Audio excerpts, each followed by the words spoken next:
नमस्कार, आप देख रहे हैं गुड न्यूज टुडे और मैं हूं आनंद भट्ट। शाम के 4 बज चुके हैं और ये वक्त होता है हमारे खास कार्यक्रम ये हुई ना बात का। तो बात ऐसी हो जो सीधे आप तक पहुंचे, मुद्दे ऐसे हो जो सीधे आपसे जुड़े हों। अक्सर खबरों के शोर में हमारे आपके काम की बातें पीछे छूट जाती हैं, कुछ बदलने की हमारी कोशिशें अधूरी रह जाती हैं। तो नए अंदाज में कुछ कहने, कुछ सुनने और बहुत कुछ समझने की करेंगे कोशिश। इस शो में बात ऐसी होगी कि आप भी कहेंगे ये हुई ना बात।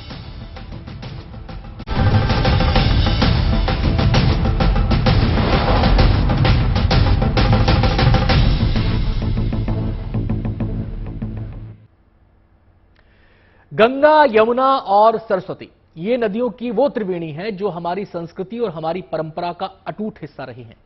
गंगा यमुना तो आज भी भारत की माटी को सींच रही हैं, लेकिन सरस्वती नदी लुप्त हो गई है। सरस्वती नदी के बारे में इसरो ने अच्छी खबर दी है। दावा किया गया है कि सैटेलाइट तस्वीरों से उस सरस्वती नदी को खोज निकाला गया है जो लुप्त है, जिसे लुप्त मान लिया गया। ये पहली और आखिरी खोज नहीं है। इसरो ऐसी तमाम और भी खोज कर रहा है जिसकी जड़ें हमारी वैदिक परंपराओं का हिस्सा रही हैं। इसरो इस वक्त आईसीएचआर के साथ हाथ मिलाने की तैयारी में है ताकि सनातन की उस साइंस को डिकोड किया जा सके। आज हम इसी मामले के तमाम पहलुओं पर रोशनी डालने वाले हैं। ये रिपोर्ट देखिए।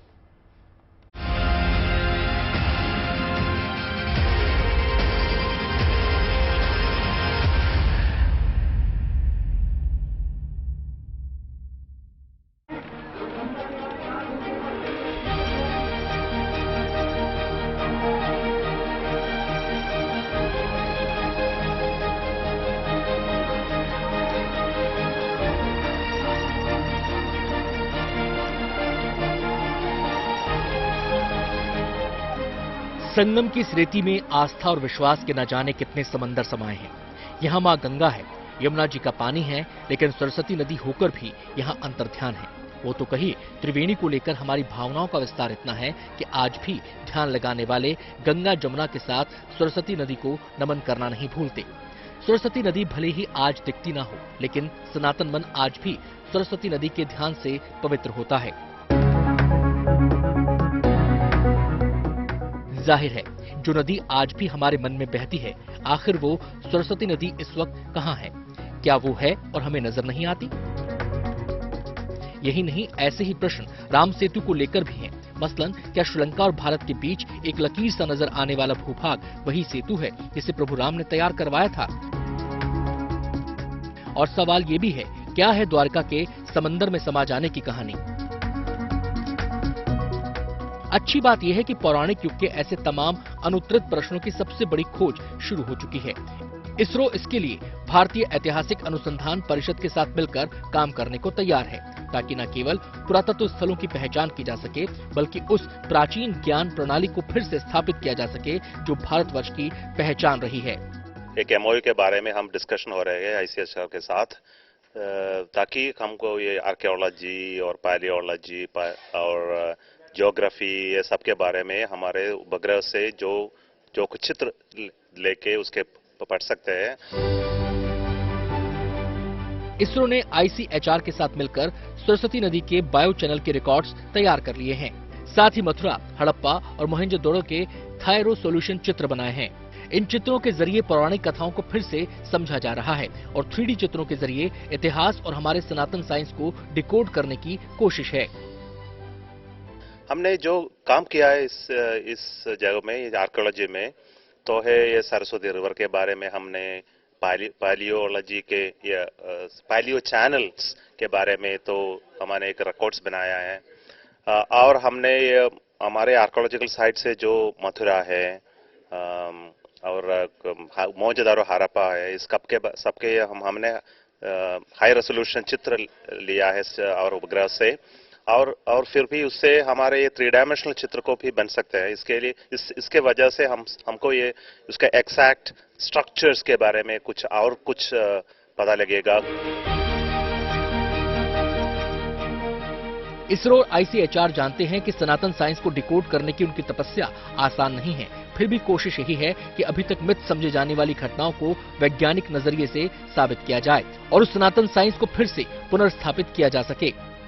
साइंटिफिक अप्रोच लेके आप ये कैसे हैं कि कई चीजें जो मिथ कहा जाता है उनको हम एस्टैब्लिश कर सकते हैं? ये मिथ तो ऐसा है तो हमको कोई प्रूफ नहीं है when there is no proof, we call it myth. Once you prove myth, it is called science. So history is also science. ISRO chief भी मानते हैं कि भारतीय ज्ञान प्रणाली तमाम समझ से हमेशा कहीं आगे रही है, चाहे वो सूर्य को लेकर हमारे पूर्वजों की समझ हो या फिर ग्रह की चाल को लेकर हमारी गणनाएं। ये सारे वो ज्ञान हैं जो दुनिया में हमारे जरिए ही पहुंचे हैं। सूर्य सिद्धांत के बारे में आपने बोला, ये बताता है कि हमारे एक सोलर सिस्टम के उसका सेंटर तो सूर्य है और धरती नहीं है। और हमको अब पता है कि thousands of years back कि हमको ये पता था कि हमारे अर्थ तो स्फीयर है, ये फ्लैट नहीं है, और चंद्रमा हमारे धरती के घूमते हैं, और कितना ये पीरियोडिसिटी है और स्टार्स कहाँ है, इस सभी के बारे में कुछ तो कुछ ज्ञान था यहाँ। सो ये तो भाई ये कविता के रूप में तो लिखा है, सो इससे साइंटिफिक एविडेंस नहीं था, ये तो ऑब्जर्वेशनल डाटा था। सो जो ये सब ज्ञान और ये लिखते ये पुस्तक सब यहाँ से या दो अरबिक ट्रैवलर्स ने यहाँ से यूरोप तक ले गया, वहाँ भी ये थाउजेंड्स ईयर्स इन लाइब्रेरीज में एक खुशा।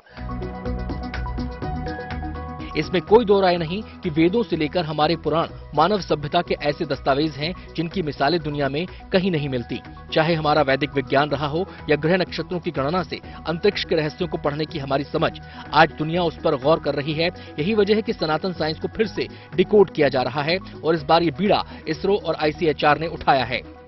ब्यूरो रिपोर्ट के साथ Rahul Gautam, good news today.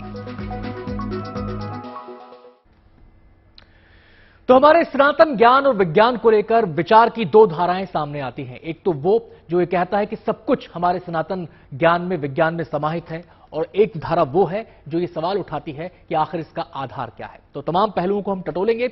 हमारे साथ बातचीत करने के लिए मेहमानों का पैनल जुड़ चुका है। हमारे संवाददाता भी हमारे साथ रहेंगे। राहुल गौतम जो कि हमारे संवाददाता हैं, जिसने इसरो प्रमुख से जिन्होंने बातचीत की है, उनसे हम बातचीत करेंगे इस MOU के बारे में, इस प्रोजेक्ट के बारे में जिसमें इसरो ICHR शामिल होने जा रहे हैं। इसके अलावा प्रोफेसर अमिताभ पांडे हमारे साथ मौजूद रहेंगे, वैज्ञानिक हैं, और हमारे साथ डॉक्टर प्रताप चौहान मौजूद रहेंगे जो कि डायरेक्टर हैं जीवा आयुर्वेद की। सभी का बहुत बहुत स्वागत है। और चर्चा की शुरुआत में सबसे पहले हमारे संवाददाता राहुल गौतम से करना चाहूंगा। सबसे पहले तो राहुल ये समझना चाहेंगे उस MOU के बारे में जिसके चर्चे अब चारों तरफ हो रहे हैं। कहा जा रहा है कि इससे वैदिक साइंस को, सनातन साइंस को डिकोड करने का रास्ता खुलेगा। क्या है ये MOU और क्या है ये प्रोजेक्ट?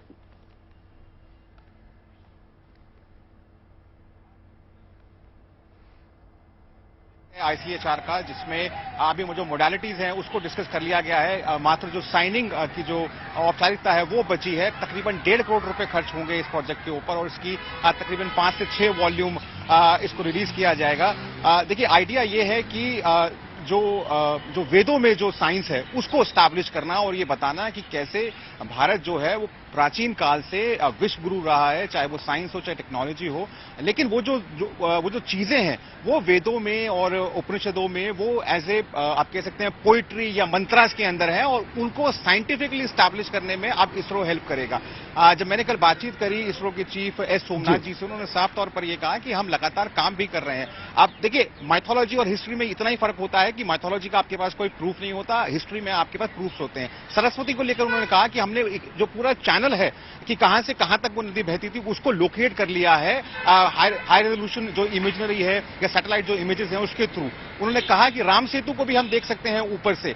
आप इसके बाद का जो काम है वो आर्कियोलॉजी का है, जियोलॉजी का है, जो वहां पर जाकर देखें कि ये क्या ये मैनमेड है, क्या ये नेचुरल है।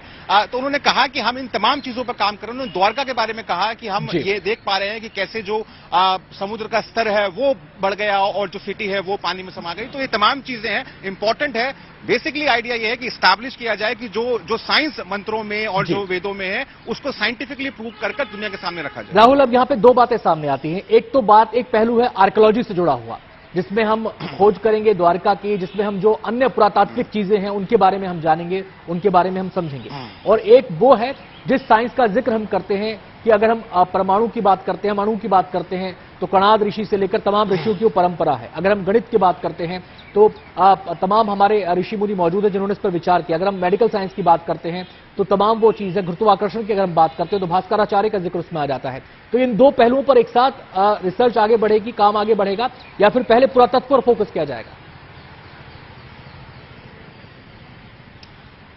देखिए पहले देखिए आईसीएचआर का जो मैंडेट है वो ये है कि जो हिस्ट्री में जो कुछ छूट गया है या अगर कोई नई डेफिनेशन, क्योंकि समय के साथ नई चीजें आती रहती हैं, नए एविडेंसेस सामने आते रहते हैं, तो उस पर लगातार रिसर्च करना। अब ये देखा जा रहा है कि कई ऐसी चीजें हैं जो मॉडर्न साइंस अब डिकोड कर रहा है, जिनका कहीं ना कहीं आप जो एविडेंसेस हैं वो पुराणों में देख सकते हैं। जैसे जब इसरो चीफ बात कर रहे थे तो उन्होंने सूर्य संहिता का एग्जाम्पल दिया कि हजारों साल से हम भारतीय जानते थे कि कैसे जो सूर्य है वो केंद्र है सौर मंडल का, और जो तमाम जो ग्रह हैं वो उसके आसपास घूमते हैं। उन्होंने कहा कि उसका पीरियड भी मेंशन्ड है कि वो एक चक्कर 365 दिनों में पूरा किया जाता है। तो ये तमाम चीजें यहां पर मौजूद थी। मिडिवल पीरियड के आते आते यहां पर जो अरेबिक ट्रैवलर्स हैं वो यहां पर आने लगे और वो नॉलेज को बाहर लेकर गए। और जब इंडस्ट्रियल रेवोल्यूशन होता है यूरोप के अंदर, और जब हम देखते हैं कि गैलीलियो, न्यूटन और ये तमाम आइंस्टाइन, ये तमाम जो लोग हैं ये लेटर ऑन इन चीजों को डिकोड करते हैं, और अल्टीमेटली जो क्रेडिट है वो यूरोपियन साइंटिस्ट को मिल जाता है, और जो हमारे यहां पर जो ज्ञान दर्ज है उसको मात्र धार्मिक चश्मे से देखकर उसको खारिज कर दिया जाता है। तो इन्हीं चीजों को एस्टैब्लिश करने के लिए, जैसे सरस्वती नदी है, अगेन एक मिथिकल नदी कहा जाता है, लेकिन अगर उसके प्रूफ्स मिल रहे हैं तो अगेन ये हिस्ट्री का पार्ट बन सकता है। द्वारका के लिए कहा जाता है, अगर उसके प्रूफ्स मिल रहे हैं तो उसको हिस्ट्री में पार्ट शामिल किया जा सकता है। तो ये आइडिया है, ऑब्जेक्टिव यही है कि किसी भी प्रकार से कोशिश की जाए कि जो साइंस दर्ज है या जो टेक्नोलॉजी दर्ज है उसको स्टैब्लिश करके दुनिया के सामने लाया जाए with modern science techniques. Rahul, आपके पास हम लौटेंगे, सीधे हम रुक करना चाहेंगे प्रोफेसर अमिताभ पांडे का। अमिताभ जी, ये जो कोशिश की जा रही है आईसीएचआर के साथ मिलकर, इसरो जिस प्रोजेक्ट को आगे बढ़ाने की दिशा में कदम बढ़ा चुका है, इसको आप किस तरीके से देखते हैं? कैसी पहल आपको लगती है ये?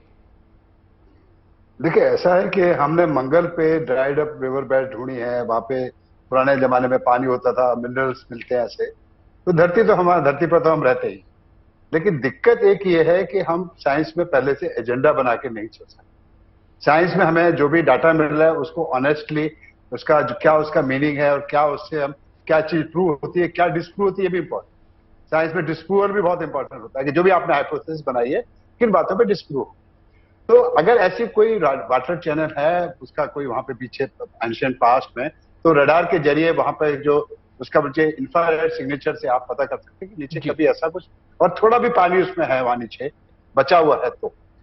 तो ये जांच करना, वहां पे ऑलरेडी खुदाई भी हो चुकी है, लेकिन इस तरह का मतलब वाटर टेबल तो हर एक जगह मौजूद होती है। तो वाटर टेबल क्या है कि जो बहुत शैलोस के एविडेंस तो मिलते हैं, लेकिन जो डाटा आएगा उसका एक प्रॉपरली एक साइंटिफिक मेथड से एनालिसिस करना बहुत जरूरी है।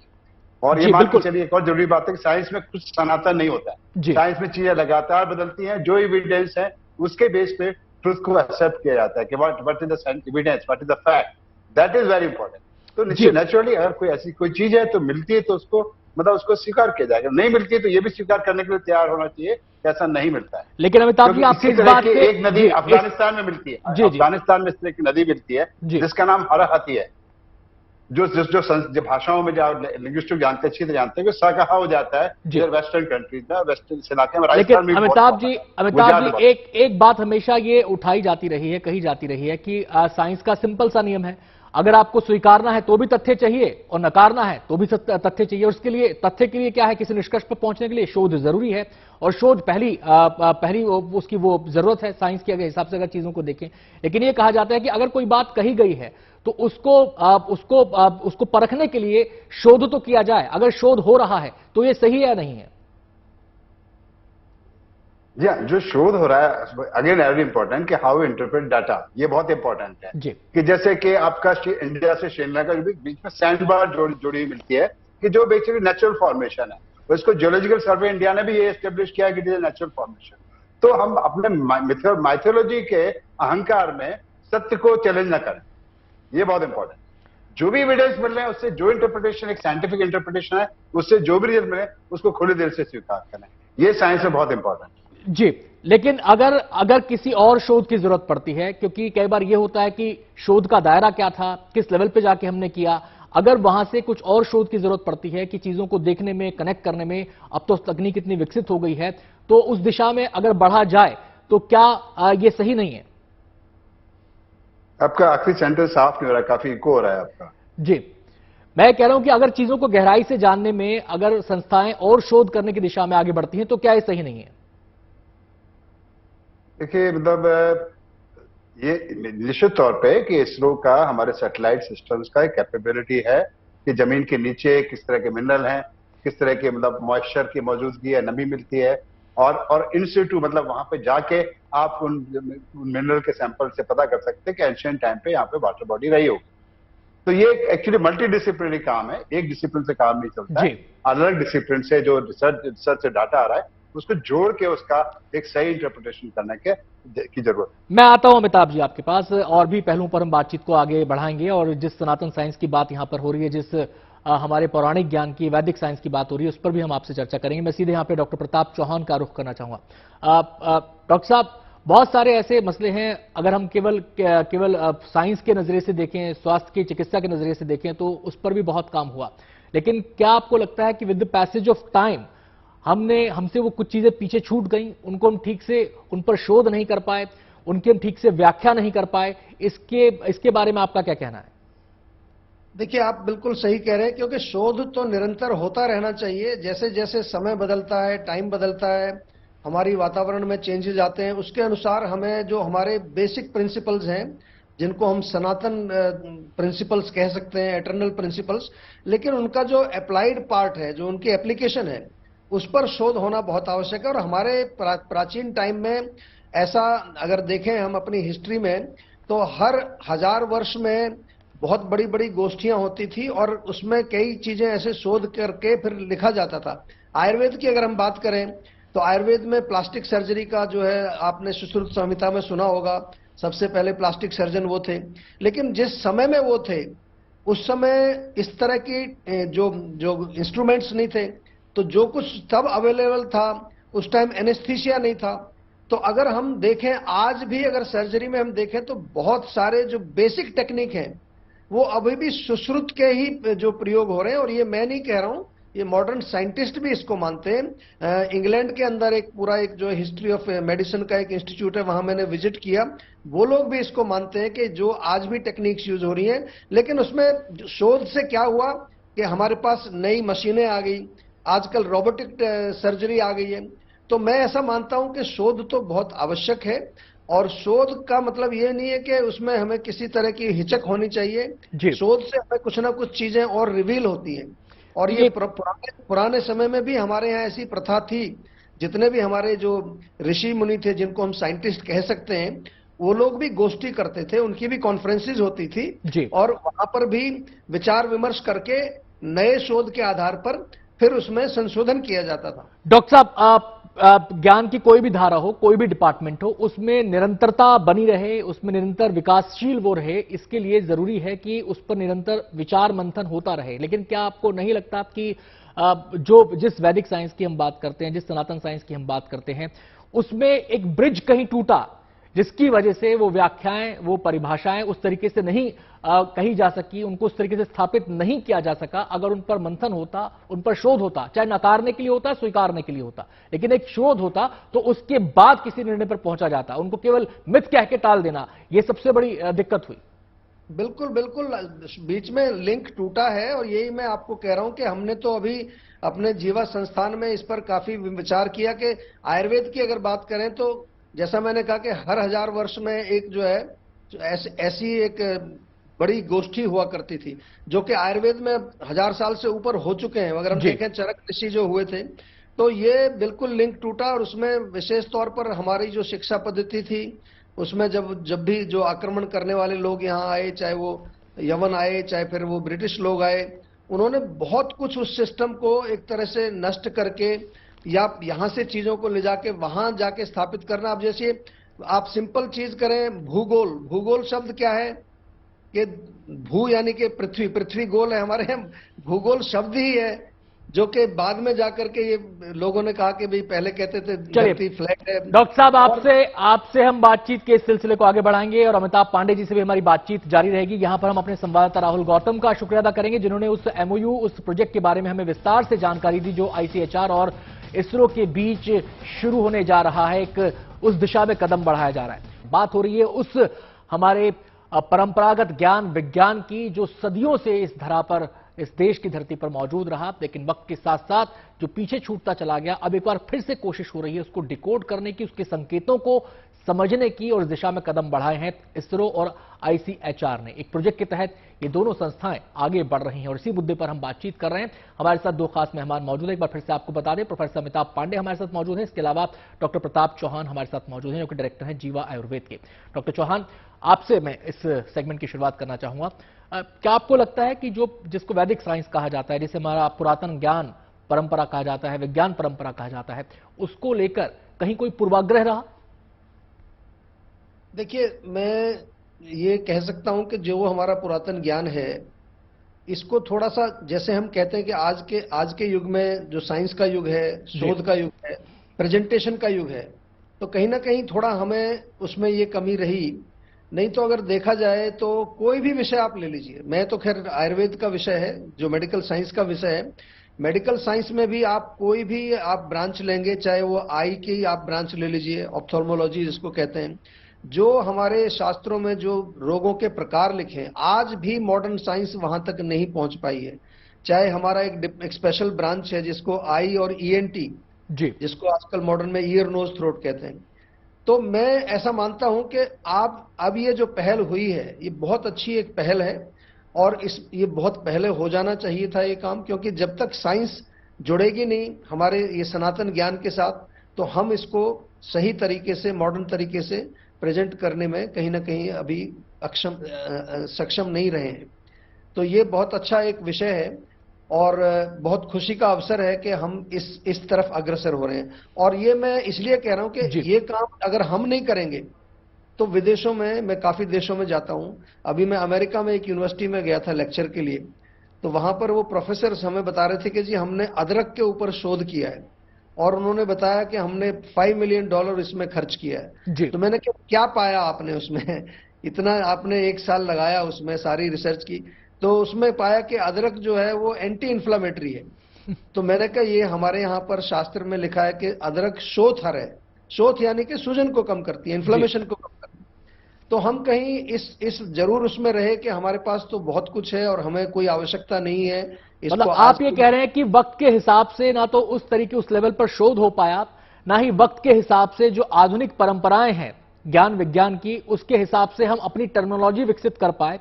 जिस भाषा में ग्रंथ लिखे गए, उस भाषा का और फिर उस ज्ञान विज्ञान का संपर्क वक्त के साथ साथ कटता चला गया। तो एक बड़ी वजह यह भी रही कि हम अपनी चीजों को स्थापित ही नहीं कर पाए, अपने आप को प्रेजेंट नहीं कर पाए आज के साइंटिफिक टर्मिनोलॉजी में, अगर हम कहें तो एक तरह से। चलिए, मैं अमिताभ जी का यहां पर रुख करना चाहूंगा। अमिताभ जी, जो इसरो चीफ हैं सोमनाथ साहब, उन्होंने भी ये बात कही है कि जो हमारा ज्ञान था, जो हमारा विज्ञान था, उससे जुड़े जो शास्त्र थे, वो with the passage of time यात्रियों के जरिए होते हुए दूसरे देशों में पहुंच गए, विदेशों में पहुंच गए, उन पर अध्ययन हुआ, उन पर शोध हुए और उन्होंने एक धारा को विकसित किया। लेकिन यह काम हमारे यहां नहीं हो पाया। इस पर क्या कहेंगे आप? देखिए, ऐसा कोई नहीं कह, किसी ने भी नहीं कहा कि भारत में कोई विज्ञान को लेकर ज्ञान की खोज नहीं हुई है। दिक्कत वहां हो जाती है कि जब आप जो भी आपका ज्ञान है, उसको जो विज्ञान की पद्धति, जैसे मेथड ऑफ साइंस कहते हैं जी, उस पे आप नहीं खड़ा, उसकी कसौटी पे नहीं कर सकते जी। जैसे बड़े आसानी से कह दिया जाता है कि इंसान के बच्चे पे हाथी का सर लगा के प्लास्टिक सर्जरी कर ली थी, तो भाई दस्ताज की आंखें क्यों नहीं बदल पाए? सर बदल सकते, आंखें नहीं बदल सकते, ये बड़ा मजाक लगता है थोड़ा सा। तो एक जो बहुत ही एक थोड़ी सा स्किन ग्राफ्ट कर देना, थोड़ा सा बना देना बहुत हल्के आसान है, लेकिन बिना मॉडर्न एंटीबायोटिक के आप कोई सीरियस सर्जरी कर नहीं सकते। उसके पहले जो भी सर्जरी होती थी, 80-90% लोगों की मौत उस सर्जरी के कारण होता है। तो हमको एक बात हमेशा, एक आइंस्टाइन की बात हमेशा याद रखनी चाहिए जी। अल्बर्ट आइंस्टाइन को इजराइल का प्रेसिडेंट बनने के लिए इन्विटेशन दिया था, तो उन्होंने कहा इजराइल घूम के आता हूं। तो वहां उन्होंने देखा कि लोग, एक दीवार है जिसको वेडिंग बॉल के सामने नौजवान और सारे लोग अपने सर झुका के, सर हिलाते हुए कुछ प्रार्थना बुदबुदा रहे थे। तो आइंस्टाइन ने कहा कि जो सभ्यता अपने अतीत के बोझ से दबी हुई, वो आगे कभी नहीं जा सकती, उसका कोई भविष्य नहीं हो सकता है। तो हमको अतीत के बोझ से थोड़ा बाहर निकलना पड़ेगा। हाँ, जो भी सच है, जो भी आपके वैज्ञानिक पद्धति से आप जांच करके जो खरा उतरता है, उसका एक्सेप्ट करिए और हमेशा बदलाव के लिए तैयार रहिए। हमेशा साइंस में आपका जो पुरानी पूर्व धारणाओं को त्याग करने के लिए बिल्कुल निर्मोही होकर उनको छोड़ना बहुत जरूरी होता है, नहीं तो हमारा रास्ता बहुत आगे दूर तक नहीं जाता दिखता। इसमें कोई दो राय नहीं अमिताभ जी कि विज्ञान एक सतत प्रक्रिया है, निरंतर प्रक्रिया है और शोध होते रहते हैं। एडिसन ने बल्ब का इजाद किया, आज LED तक हम आकर पहुंचे हैं, इसकी वजह शोध ही है। ठीक है, हाँ। उस साइंस में लगातार उसमें इजाफा होता रहा, उसमें शोध लगातार होते रहे। लेकिन बदलाव भी जरूरी है। जी हाँ, वो बदलाव भी जरूरी है, रिजेक्शन भी जरूरी है। साइंस में रिजेक्शन भी बहुत जरूरी होता है।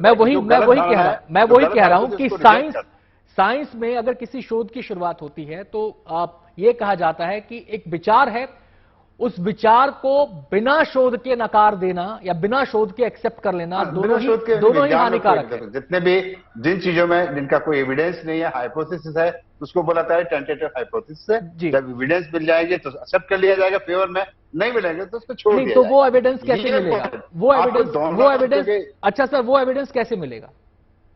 हाँ, वो एविडेंस मिलने के लिए वही कि आपको मल्टी डिसिप्लिनरी अप्रोच चाहिए। वही मैं कह रहा हूं। पहले से क्या उस दिशा में ऐसे प्रयास हुए? अब क्या उस दिशा में ऐसे प्रयास हुए? हम मल्टी डोमेन की बात कर रहे हैं, आर्कियोलॉजिकल सर्वे ने बहुत सारे प्रयास किए हैं, उसके बाद जियोलॉजिस्टों ने इसके बहुत सारे प्रयास किए। जो भी आप हिस्ट्री कंस्ट्रक्ट करते हैं वो हिस्ट्री 2-3 चीजों पे बेस होती है। एक तो होती है आपका जो कोई रिटन एविडेंस है, एक जो आपकी श्रुति होती है, तीसरा फिजिकल एविडेंस, और उसमें सबसे बड़ी सत्ता फिजिकल एविडेंस की होती है। और फिजिकल एविडेंस को अगर आप साइंटिफिक तरीके से उनका इस्तेमाल, उनकी जांच करेंगे, पता करेंगे, तो वो फिर आपको सत्य की दिशा में ले जाएगा। नहीं तो हमेशा अपने ही ख्याली दुनिया में अमिताभ जी, अब एक बात मैं आपसे एक बात और समझना चाहेंगे। भास्कराचार्य का जिक्र आता है जब गुरुत्वाकर्षण सिद्धांत की बात होती है, वही गुरुत्वाकर्षण सिद्धांत जिसके बारे में न्यूटन की पूरी थ्योरी है, उसको तमाम लोग एक्सेप्ट करते हैं, मानते हैं।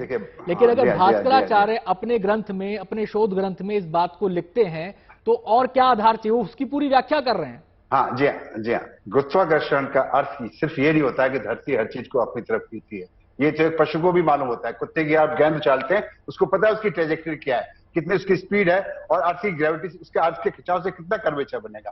ग्रेविटी की खोज का मूल चीज ये है कि gravitation is a universal force, that number 1 thing. Second, मतलब चंद्रमा भी धरती खींचता है, धरती चंद्रमा खींचती है, ये कहीं भी नहीं मिलता है, सबसे पहले न्यूटन ने स्थापित किया।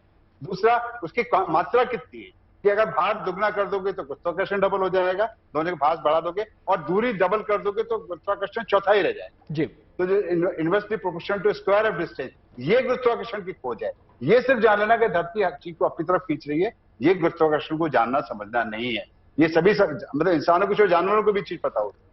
तो ये आपका क्या था, पूर्वाग्रह से जब पहले मान के चलते कि हमको यही स्थापित करना है, और जो हमारे लिए कंफर्टेबल फैक्ट है उनको एक्सेप्ट कर लेना है, और जो अनकंफर्टेबल फैक्ट नहीं है उस पर मौन साध लेना है, ये वैज्ञानिक तरीका नहीं है जी। लेकिन स्वीकारना और नकारना, भास्कराचार्य की एक बात तो बता दूं, भास्कराचार्य की एक बात बताता हूँ। ये वही भास्कराचार्य हैं जिन्होंने आर्यभट्ट की इसलिए निंदा की थी कि आर्यभट्ट ने पृथ्वी को गेंद जैसी गोल बताया था, और बताया था अपनी धुरी पे घूमती है। भास्कराचार्य, ब्रह्मगुप्त और जो सारे उस जमाने के